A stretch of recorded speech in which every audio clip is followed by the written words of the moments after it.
Hello everyone, हमारे YouTube channel garden artist तरुण में आपका बहुत बहुत स्वागत है। आज हम बात करेंगे खूबसूरत से फूलों वाले प्लांट के बारे में जिसका नाम है नाग चंपा। इसे प्लूमेरिया पुटिका भी कहा जाता है। कहीं कहीं इसे चंपक का पेड़ भी कहा जाता है। सबसे पहले तो हमें ये समझना पड़ेगा कि चंपा का फूल भगवान को चढ़ाया जाता है या नहीं। कुछ मान्यताओं के अनुसार चंपा का फूल भगवान शंकर को नहीं चढ़ाया जाता, जबकि कुछ मान्यताओं के हिसाब से इसका फूल भगवान शंकर को पसंद है और हम उन्हें इसे चढ़ा सकते हैं, बल्कि केतकी का फूल नहीं चढ़ाया जाता। हालांकि चंपा और नाग चंपा दोनों पृथक तो नहीं है, दोनों में थोड़ा बहुत फ़र्क होता है और लगभग दोनों एक जैसे ही फूल होते हैं।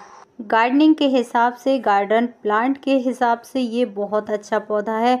आप इसे अपने गार्डन में ज़रूर लगा सकते हैं। इसमें बेहतरीन फूल होते हैं और इसमें ढेर सारी खुशबू होती है।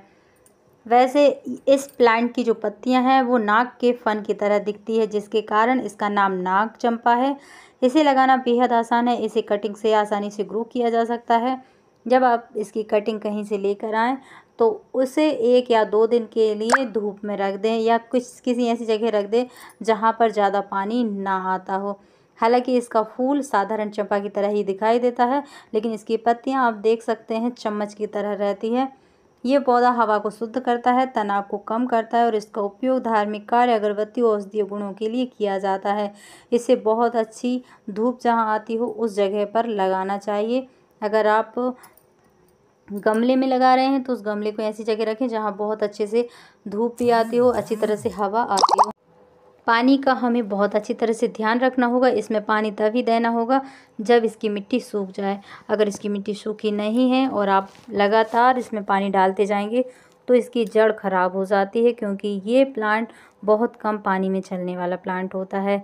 इस पौधे की पहचान और विशेषताएं क्या है, आइए चलते हैं देखते हैं। इसकी पत्तियां आप देख सकते हैं इस तरह लंबी रहती हैं, गहरी हरी होती हैं और चमकदार होती हैं।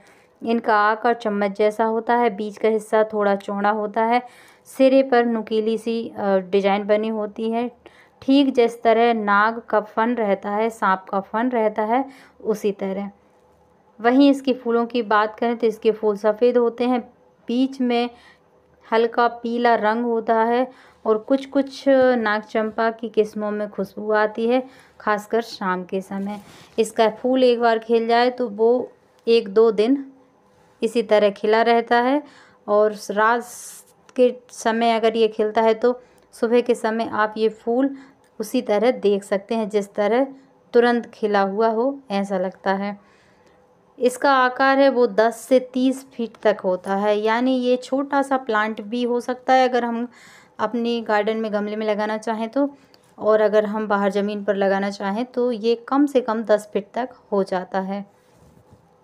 इसकी जो मिट्टी है वो थोड़ी सी भूरभूरी हो, ऐसी मिट्टी ना हो जो चिपकने वाली हो, क्योंकि चिपकने वाली मिट्टी में जिसकी जड़ जो है वो बहुत जल्दी ख़राब हो जाती है। इसे ज़्यादा खाद की ज़रूरत नहीं होती। बहुत ही ज़्यादा लगने लगे कि हमारा प्लांट ख़राब होने लगा इसलिए खाद देना ज़रूरी है तभी दें, अन्यथा इसे खाद की ज़रूरत नहीं होती। आप चाहें तो गुड़ाई कर दें और नॉर्मल पानी देते रहें। हाँ, लेकिन जब इसमें बड्स बनना शुरू हो जाए तब इसका ख़ास ख्याल रखें, क्योंकि इसमें उस समय तो पानी की कम ही आवश्यकता होती है, ज़्यादा पानी ना डालें। ये कब ग्रो किया जाता है? गर्मी की शुरुआत में, यानी कि सर्दी के मौसम ख़त्म होने पर, विंटर के सीज़न के बाद गर्मी जब शुरू होती है उस समय आप इसकी कटिंग को लेकर कुछ दिन के लिए धूप में रख दें। थोड़ा उसका जो ऊपर से दूध जैसा लिक्विड रहता है वो सूख जाए और उसके बाद आप उसे ग्रो कर लीजिए। कहीं भी मिट्टी में लगा दीजिए या फिर रेत में लगा दीजिए, बहुत अच्छे से ग्रो हो जाएगा और उसके बाद बड़े कंटेनर में लगा दीजिए।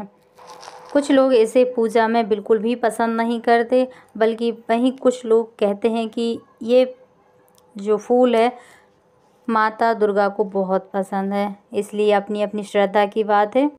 वहीं ये प्लांट पॉजिटिव एनर्जी के लिए भी बेस्ट माना गया है।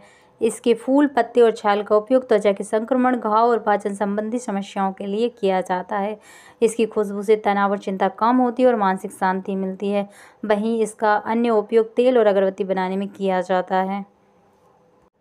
एक और महत्वपूर्ण बात, सर्दी के मौसम में ये डोरमेंसी पीरियड में चला जाता है, यानी कि सुप्त अवस्था में चला जाता है। अगर आपके प्लांट में भी फ्लावरिंग नहीं हो रही तो चिंता की कोई बात नहीं। इस प्लांट के फूल में परागकण नहीं होते, इसलिए इस प्लांट पर कभी भी भंवरे नहीं आते। तो ये थी हमारी आज की वीडियो। आपको हमारी वीडियो कैसी लगी हमें कमेंट करके ज़रूर बताएं। स्वस्थ रहें, खुश रहें, मस्त रहें। फिर किसी नई वीडियो में किसी नए टॉपिक के साथ, तब तक के लिए नमस्कार। Thanks for watching.